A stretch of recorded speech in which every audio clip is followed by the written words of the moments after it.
Ever wondered how AI systems like chatbots or language models can be fine-tuned to be more truthful, fair, or safe? The researchers behind this study tackled a big challenge: how to adjust these systems efficiently without trial-and-error grid searches. Let's break down their breakthrough: MASteer's global scaling factor, beta. Imagine you're tuning a radio. You don't want to fiddle with every dial in the dark. What if you had a single knob that adjusted everything just right? That's what beta is for AI models.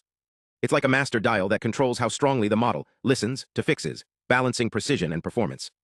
Traditional methods to fix AI issues, like bias or unsafe outputs, often require manually adjusting thousands of settings. It's like trying to calibrate a car's engine by guesswork. MASteer streamlines this with beta, a single value that dynamically scales how much correction the model applies during inference. Think of it as a smart thermostat. It doesn't just turn the heat on or off, it adjusts the temperature based on real-time conditions. Here's how it works. When MASteer identifies a problem, say a model generating harmful content, it uses beta to fine-tune the strength of its repairs. If beta is too low, the fix might be weak. If it's too high, the model could become overly cautious or lose its natural fluency.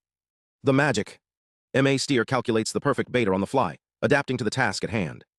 It's like a chef tasting a dish and adding just the right amount of salt. No overkill, no underseasoning.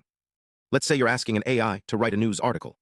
If the model starts favoring one political viewpoint, beta kicks in to nudge it back toward neutrality. But if the task is creative writing, beta might dial back the corrections to let the model's originality shine. This adaptability is key. Previous methods were rigid, applying the same fixes to every problem. MASteer, though, is like a flexible toolkit, choosing the right tool for the job. And the numbers back it up. In tests, MASteer's beta system improved trustworthiness by up to 15% on models like Llama 3.1, without slowing them down. It's not just about fixing errors, it's about making AI smarter about when and how to fix them. So what's the takeaway? Beta isn't just a number, it's a game changer. By simplifying the repair process and letting AI adapt in real time, it's paving the way for systems that are both powerful and reliable. Next time you interact with an AI, remember, behind the scenes, tools like beta are working hard to keep things fair, safe, and accurate. Stay curious, and let's keep unlocking the future of AI together. See you next time.